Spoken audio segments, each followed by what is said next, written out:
Okay. Okay. Hi. Working? Yes. So this is about giving you guys an overview of some of the technical challenges that we have at Sure Games. I know some of what we do is a bit mysterious to people sometimes. So this is focused on performance. I've used the Dune Spice Wars as an example, but I think most of the stuff that I'm going to be saying here would be the same for all our games. Oh yeah, everything working? My screen? Yeah, cool. Yeah, Dune Spice Wars. So, if you guys haven't seen the game, you can check it out. It's a pretty large game. There's lots of stuff in it. My cursor is visible, right? So we have lots of units. It's a real-time game. And so this is the stack that we use for our games, basically. I think Nikolai is going to be saying something about this later. But just to give you an idea, a lot of the stuff is open source. And it's the same engine we use for all our games. So we're going to go into it. But basically, it's mostly Hashlink. That's like most of the focus here is going to be on Hashlink, on the performance-specific aspects of Hashlink. Yeah, don't hesitate to interrupt me if you have any questions, if anything is unclear. Yeah, cool. Cool. So there's several aspects. So first, it's a real-time game. We have this with Northgard as well, and Darksbug, another of our games. With Wartales, it's a bit different because it's turn-based, but we still have performance challenges in there. But here, so big chunk of the game, a frame, a given gameplay frame is updating the gameplay, doing everything, moving the units and stuff. We have AI, and in AI it's mostly pathfinding. That's where most of the performance stuff happens. Then obviously we have the whole rendering aspect. So yeah, I didn't do the one by one bullet points. Sorry, so you have to follow my cursor. So updating the 3D scene, doing everything, playing all the animations, actually animating characters. I don't know, probably not a lot of games done with Haxe have this, but surprisingly, it's something that takes a bit of time for us. Drawing everything in 3D and drawing everything in 2D, that takes time. And so this is for a given frame. Separately, there's the question of loading times and map generation. That's separate. So this morning I took a screenshot of our performance kind of widget that tells us everything that goes on in the game. So this is a pretty late game. Come again? Just a bit further. Okay. It's apparently a bit loud. Okay. So this is just to give you an idea. So we can see the CPU memory.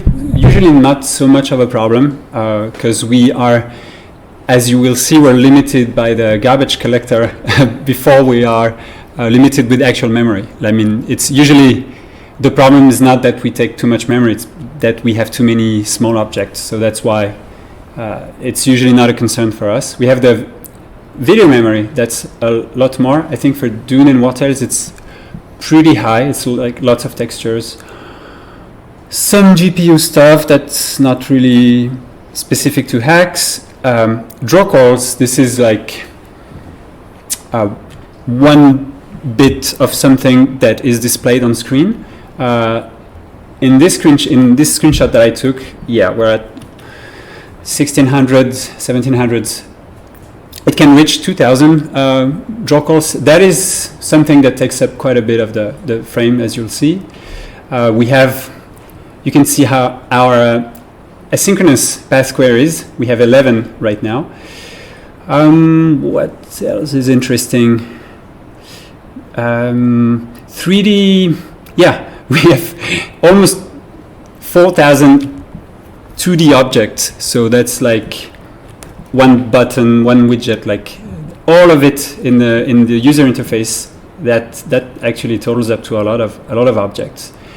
And somewhere else we have, the 3D objects. That's even worse. That's 13,000 objects total in the scene. So a lot of stuff to update and move around. And we have, more than 1,000 animations. So all of that is on screen and has to be updated every frame. So actually, at 60 FPS, you only have 16 milliseconds to update everything. And that is everything. So it's updating the gameplay and drawing everything. So here I've shown, so I don't know who's familiar with this. So we have, if you're using vertical synchronization, you can basically miss a frame if the CPU takes more than 16 milliseconds. So in this case, you can see CPU took too long, so we have to wait for the next Vsync to happen. So that leaves us very little time, and it also has to be consistent. So if at some point, in this case, you could say, well, the overall amount of CPU is the same overall, but because there was a spike here, we miss a frame. So that's a frame drop, and that doesn't look good. So there is a Hashlink CPU profiler. I don't know who's using it other than us, but there's some magic values that you can see here. You can send events to the profiler, and that creates a dump file. When you're done, you save, and there's a tool that converts this to the Chrome, like Google Chrome profiling format, so you can actually load it with Chrome. So I'm going to show you, that's an example of one of our frames. I have it somewhere here for real. So this is a capture of one of our kind of a late game in Dune. So we're happy if we're at 60 FPS. So you can see here, well, so I think vertical synchronization is disabled here in this view. That's why we don't see any waiting time. So we're like, it's really difficult to get under 16 milliseconds. We're like almost there. This is a good-ish PC, not something like crazy. So that's interesting, because you can see that in our case, on a late game with a lot of objects, we spend basically 2/3 of the frame drawing stuff. So this would be like engine render. So this is heaps preparing all the objects for drawing. This does not include the actual drawing time that's done by the GPU. This is not visible here, because when we're done sending all the commands, then GPU takes over. Obviously during the drawing we don't wait. We already start preparing the next frame. So, okay. What can be said here? Yeah. Oops. So Hashlink performance. So all in all, it's mostly about memory. What we've seen is that it's almost never like an actual CPU problem in terms of like instructions and calculations. This is almost never a problem. Even when we have, I was talking about like skinned animations. There's lots of matrices to update, and we were looking into this with Nicolas at some point, and we found out that what was taking a lot of time was just the fragmentation. So just grabbing matrices in memory and processing them. Basically mostly memory I/O. So almost always about memory. So limiting allocations, because allocations take some time. Not a lot, but well, every allocation takes some time. Then there's the GC, as you mentioned. So the fewer allocations, the fewer garbage collection passes, obviously. And when it does kick in, it's faster. And the less you allocate, the less you fragment the memory. So that's easier.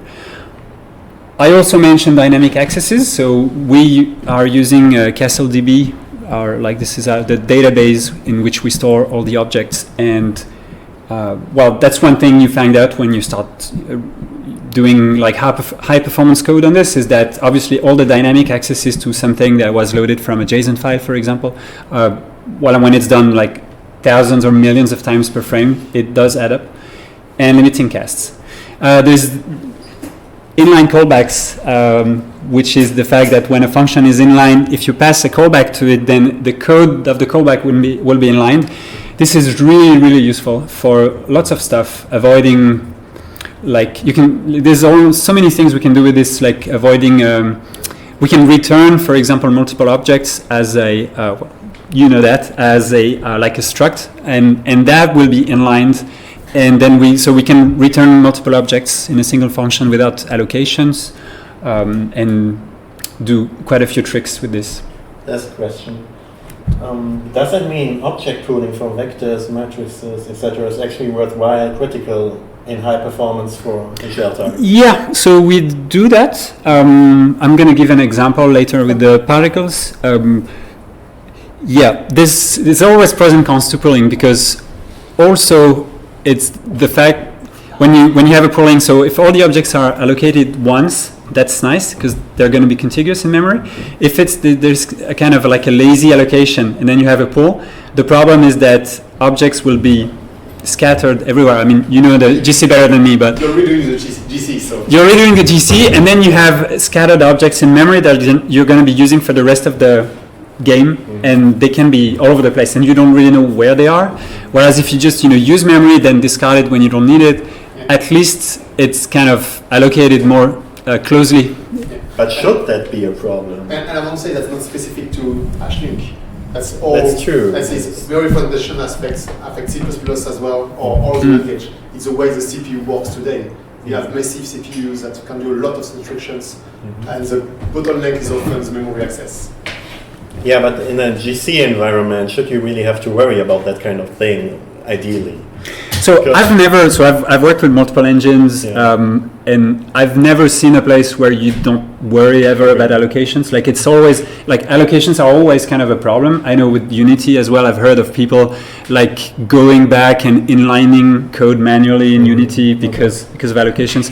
I mean, I don't know the performance of the Hashlink GC, how it is really compared to others. Like I personally, I haven't seen benchmarks. But it's not generational. Yeah. So it means that once you want to run the GC, you're running on all your objects. That's the one thing. Yeah. So I mean, in this case, we need to separate like the performance in terms of how it allocates memory and how are they close to each other and how that works, and then the actual GC that takes time. Yeah. Because those are really two different problems. And I mean, the longer like long GC time, for example, we have tricks in Dune where we don't do it when you move your camera in the game, and then when you stop, if you haven't done it in a while, sometimes you do it, or sometimes we force it when you click a window, because players are kind of used to seeing a small lag when they open a window. True, yeah. There's like an input action, so sometimes we try to sneak in GCs here and there. I'm not saying that it's perfect, but yeah, we have to take care of this. Yes. Okay. So a memory profiler. So that's quite nice. So you have different things that you can track. Most important is allocations. So there's this bit of code here that we just run manually through a command sometimes, and that gives you a readable text file with all the allocations present. So we basically do this periodically. So allocations they tend to grow by themselves without we have to actively pay attention to this. So every few months we come back and we just have a look, and then we see. Sometimes it's just the normal stuff, and sometimes it's really like stupid things happening every frame. I mean, and that's fine. Like the way we don't ask programmers to worry about those on a day-to-day basis. So basically, the policy is like just do the features, like try to get it up and running, do your job without worrying about this, and then we come back and fix it when there's a problem. Because we have a language with managed memory, so we might as well not worry too much about this on a daily basis, and then see when we actually have a problem. Okay, so one thing, for example, that we did for Dune. So we have Pathfinding. So there's a huge grid so if imagine if it's like 1000 by 1000, you have 1 million objects. Every cell has different properties. So this is a cool macro that basically switches an array of struct to struct of array. So it gives you one array per field, which means that, well, it avoids creating one object per cell. So it gives this, and then at the end it's kind of a nice API that allows you to work on objects as if it was an object, whereas it's basically just an index actually I'm missing the index here, most important. But when you get a cell, it basically returns an index, and then you manipulate the arrays directly. This is, I mean, we could just access arrays directly, but it's a lot easier to write complex code with this. So that's one way in which we kind of reduce. We don't do this for many things. It's only places where there's really tons of objects. I don't know if that's clear what this is doing. Is it clear? Yeah, I think it is. You started with pathfinding, and I'm not really sure how this is connected. So I mean, it's basically just a big array of it's to do A star on a grid. Yeah. So basically, like each item on each cell of the grid has stuff like the cost, various attributes that I haven't included here. And like one naive way to do it, if you just had like 100, would be to do a class and then put all the fields inside. But then the problem is that you have one object that exists on the gameplay. Arrays, like continuous arrays for each. So this is like the struct of array pattern, where even in C actually, some people recommend this because sometimes when you access lots of fields of the same type in a sequence, actually it's better to access the array directly rather than an object. In our case, I'm not saying that it's not this that makes a difference. It's just the fact that we don't have to allocate all those objects and access them at random places in memory. But there's a new way to do this since I think it's Hashlink 113, which is actual struct support. So you can declare a C array of something, and that allocates kind of an old style array of structs. So this is an array of struct, but it's at least a big chunk of memory with stuff inside. It's continuous. Contiguous. That's what we use for the particles right now. So this would be in hide, our like editor that's on top of heaps. So we see that we have switches if you're in JavaScript. So if you're running in the web editor, kind of, it's using a classic array. But in Hashlink, we're using a C array, and it has stuff like packed, which means that you can put substructs in it. So that's nice, but at the time being, it's still not as fast as the trick I showed before, just because reading and writing takes some time. But at least it helps for GC a lot. So for particles, we're using this. So imagine in the screen that I showed first, you have tens of thousands of particles, and all of them are one particle instance. All of this is updated on the CPU actually on Dune. Those are not GPU particles. So that's a lot of data. In the end, it's like 2 megabytes maybe of memory, but at least it's at the same spot. Sorry, what was packed? It's to make packed structures. So packed will inline this. So I haven't showed all the structs, but this means that it's going to be inlined in the memory representation. So it's like using a struct in C, really. That's actually a feature we should have in X proper. Because we have these inline constructors, which you can use for that, but you can't really store multiple values in one place easily. That has always been a problem. Yeah, but you require VM support for that, because here when you access the speed accumulation, it's actually a pointer inside an object, which is dangerous GC-wise because you can keep this pointer, but if the original object gets garbage, then your pointer is no longer valid or is pointing to some other object, something. So that's we have to use with care. Okay, I see. Yeah. So I've put the link down there if people want to check. I don't know if anyone wants to use the VFX like particle emitter things that we have in height, but at least you can look at the code. Lots of code with, handling, I don't know, like quaternions and stuff for moving particles. Like there's stuff that could be interesting to check out. Yeah. Thank you.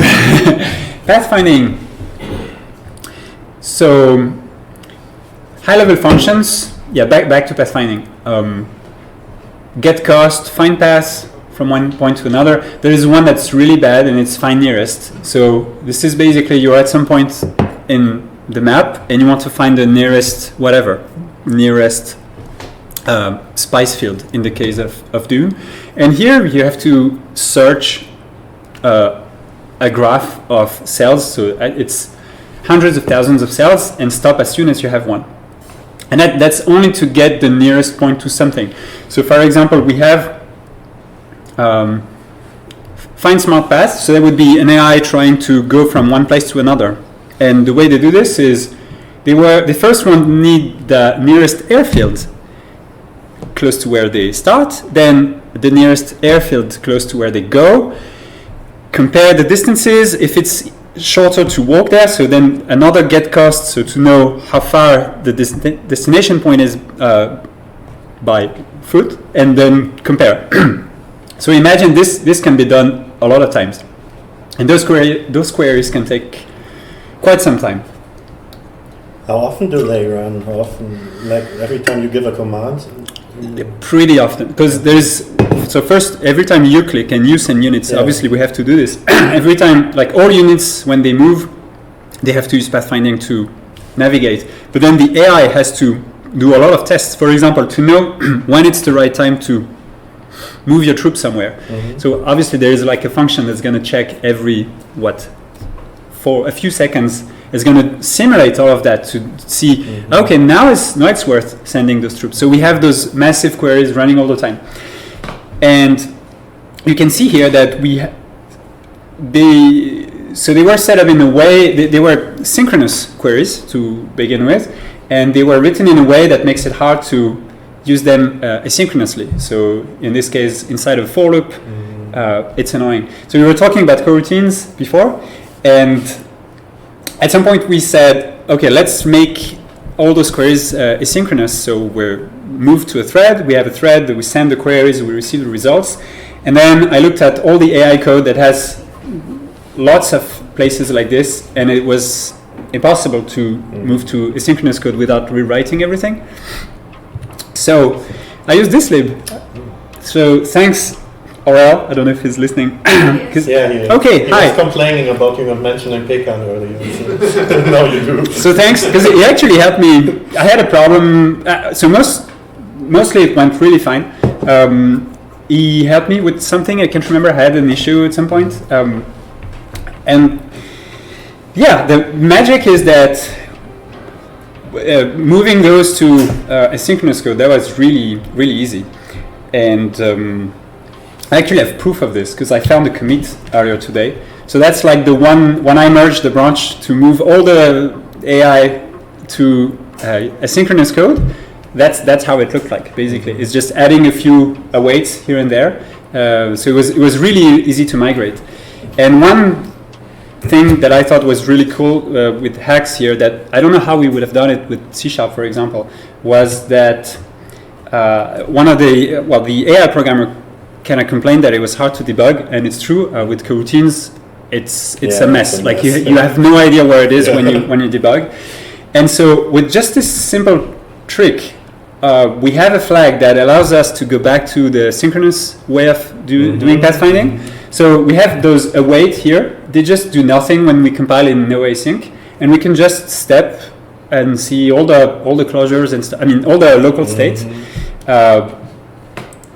So no, we only use this for debugging, but that was really, and those do nothing because those are just, so we don't use the Pecan, I don't know how you pronounce it actually, library. It just does nothing, and this does nothing, and so it works. So that was quite nice.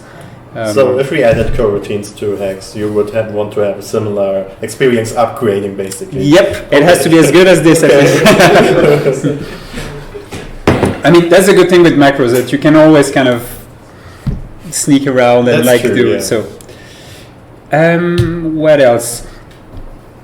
Yeah, another thing that I thought I could mention is the planet generation. So the whole process of going from nothing to a procedural planet with stuff in it. So it's mostly done on the GPU. So we have a lot of shaders that represent like processing steps to start from, simple, you draw some regions and then draw the borders and move them up and down and do all sorts of things.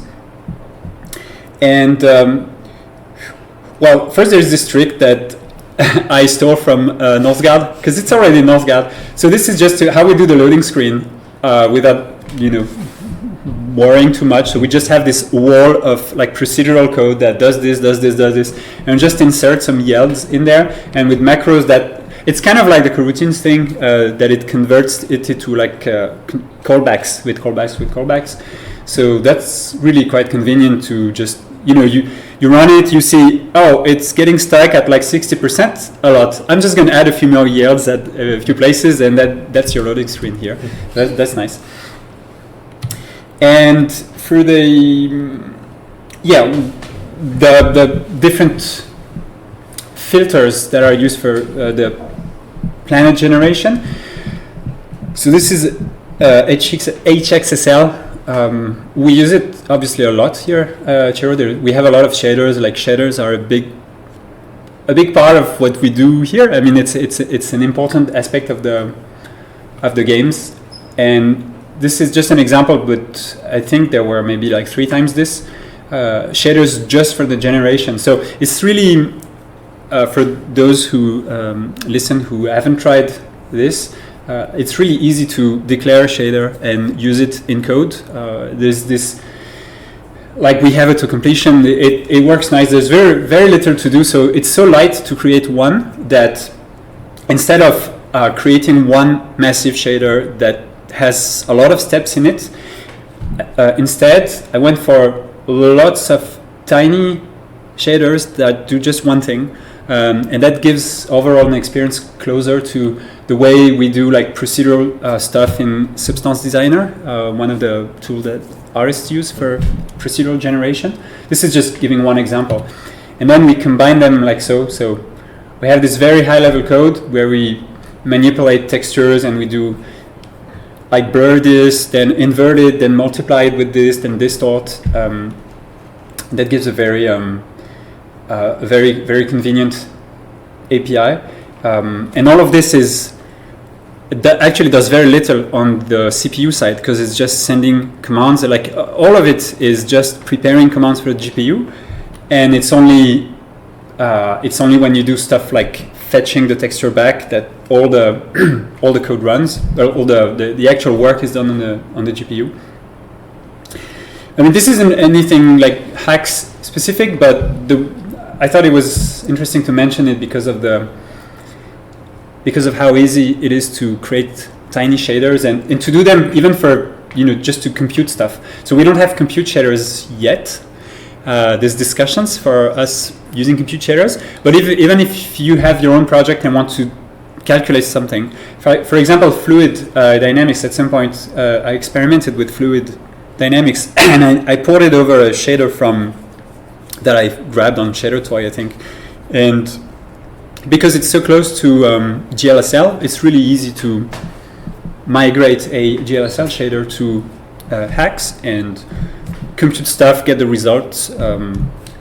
That works quite well. That's a question from Oral.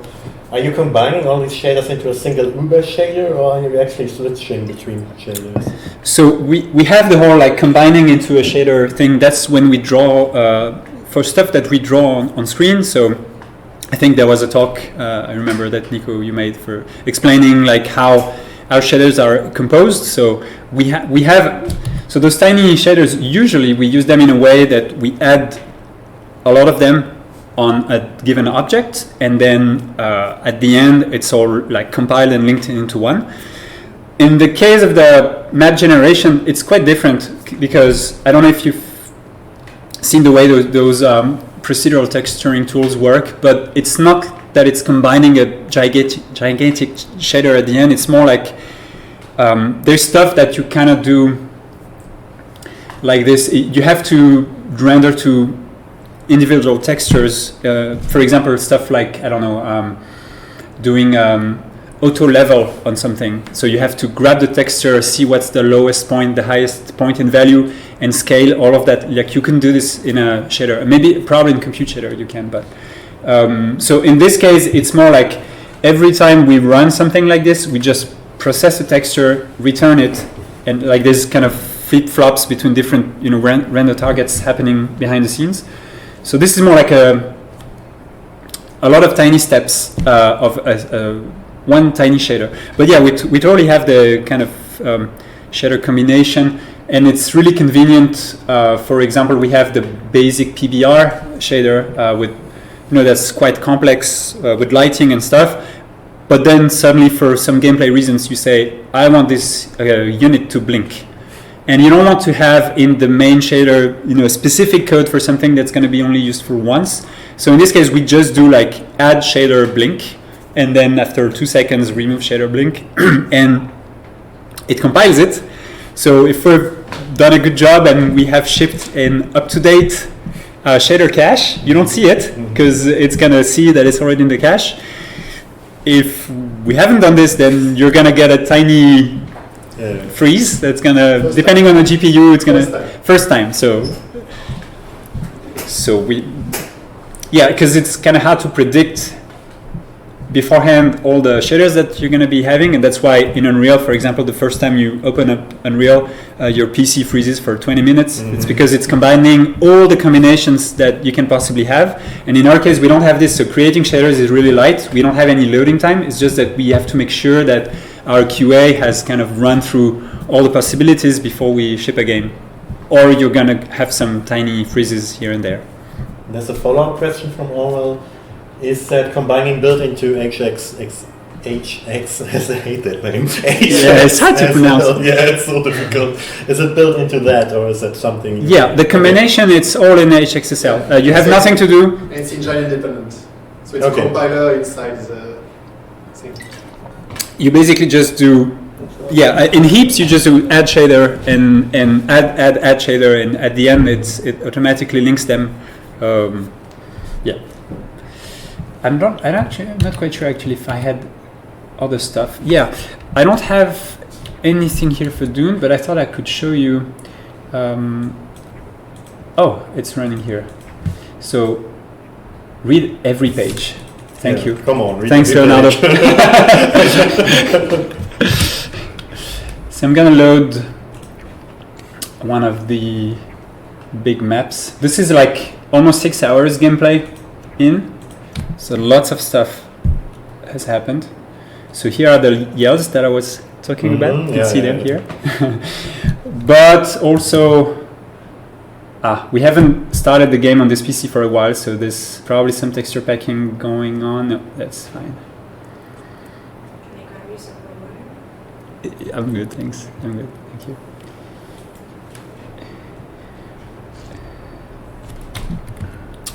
Maybe. See, loading done, but not completely done yet. Yes, okay. So here we're in pause, so I think if I do... So here we have our thing showing up, and then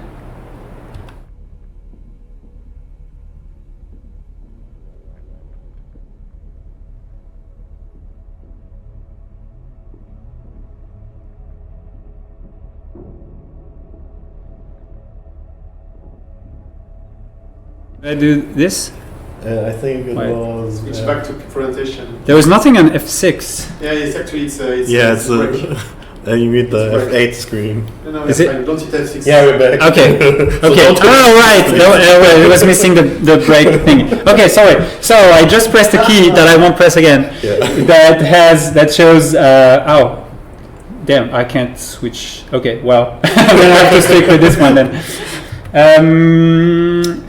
Yeah. So it's something that's in heaps actually. I think the benchmark it's called. That you can register your own markers in this, and that gives us that shows us where we're spending time on the GPU. Well, it says CPU here. Yeah, okay. Yeah, it shows us where we spend time on the CPU for specific parts of the things we're drawing. So here, it looks like we're actually good because we have a lot of weight. So this is the vertical synchronization thing I was talking about. So depending on where we look, we have, obviously it takes more or less time. This bar down there, like a global, it's always nice to check those counters. So for example, if anything here grows, so I'm going to resume. So we're going to see numbers are going to move. Obviously here we're going to see, so the path queries, that's the asynchronous pathfinding queries I was mentioning. So they're in a different thread. Actually, that's something I can show as well. But it's always nice to have those counters to see that everything, well, no matter what the value, if it doubles up every 2 seconds, you have an issue. So it's nice to keep an eye on those and have it like easy to see. If there's some. Also, we often have the problem that there's one particular scenario that's kind of an edge case where someone is saying, hey, it really is really lagging a lot in something we don't often see, and we have to come on the PC and immediately see what it is, and sometimes it doesn't even last long, so you have to be quick. So it's nice to have quick ways of just figuring out what it is, and if we see something like, for example, the VFX number like going crazy, we know that there is, I don't know, some piece of gameplay that plays an effect like every frame. That's how we know those issues, because they can be quite hard to get. And we also have this command like /prof. If I do /prof1, this will profile for 1 second. This will do the CPU profile that I showed earlier for 1 second and create this dump file. So we can always come, if it starts being like really sluggish, we just type this command quickly and then we analyze the results, those results. And what I wanted to show here was those other threads. So we didn't have that many threads originally at Shiro. I don't think there is anyone in Northgard. I think it's all everything fits in one frame on one single core. So actually, your CPU is, you're fine. You can do other stuff with your PC while you play our games, except for the GPU. Usually, the GPU is really is really struggling, but CPU wise, it's only kind of recently that we started using threads. And here we can see one of the, we only have 2 other threads, one to process all the resources, like all those numbers that you see up there. That's actually, you can see here that there's lots of calculations going on behind the scenes, like lots of stuff can affect lots of stuff, like moving your armies can give you a bonus and stuff. So there's it's quite a bit of a monolithic kind of gameplay where everything influences everything else. So that can be quite long to calculate. So we have a thread to calculate those, resource. No, yeah, it's over there. And we try to keep the main game update loop as tiny as possible. So to just do whatever needs to be updated every frame, like motion mostly, basically animations and movement. Yeah. One question about this. You've been calling it Vsync, but is it actually this rating period? Right? You said this is Vsync, but is it actually tied to rendering in some way, because it's more like a general rate thing, right? It's not. Actually, can you disable Vsync in the graphics settings? Yeah, you can. Yeah. And so this. But that doesn't affect like the updates and everything, right? Well, we should see a difference here. So where is it? You can see. Normally, so I think this doesn't make any difference here, maybe. Oh, because I didn't hit apply. Okay. So what do we see? So actually, I see we have some issues going on because now I lost a lot of FPS. So demo effect doesn't work as it should. Sorry. I'm gonna try again. But so I know there's I don't know if Pavel is watching as one of our main heaps contributors. He pointed out that there is some funky things going on with our vertical sync thing. So because we also do have some kind of software it's the one that doesn't work in our games. It's the software Vsync. So that's in case people disable Vsync. Yeah. We still don't want the game to run at like 300 FPS Yeah, that's what and I like mean. burn their PC. Yeah. So we also have like some throttling going on, and I think that could be a bit buggy maybe. So that should have an effect, but it doesn't. I mean, sometimes the GP, Actually, we're gonna try. sometimes on OpenGL, the actual CPU does this thing by itself. Right. So when you're in Yeah. when you're in windowed mode, basically Vsync doesn't mean much because Yeah, it it's the shouldn't. desktop already like processing the Yes. frames. Yeah. So this Yeah, only for the has full screen exclusive. yeah, and with OBS in behind, I probably can't do that. Yeah. But yeah, it's true that it's only when you're in exclusive mode that this makes a difference. Yeah, I think that's it. What does Vsync do? It's synchronizing the drawing of the frame with the updating of the gameplay. So if we don't do this, so I don't think now we have drivers that let us actually draw stuff while the frame is processing. It used to be the case that in old games you would see like sometimes half of the frame on the top and the second frame below it. So if you move the camera really fast, you used to see actually two different frames in the same frames, the tearing bug. Now that doesn't happen, but you can have like the game loop being out of sync with the screen, and that means that you're gonna have sometimes you're gonna display the same frame for 2 frames, and then you're gonna have to skip 1 frame. So it's a way to keep always the main loop in sync with the refresh of the screen. It's a synchronization. So. Yeah. In terms of hacks, that's pretty much it. I don't know if I should go further in any. Yeah. Okay then. Thanks. Six. See you next time. Yeah.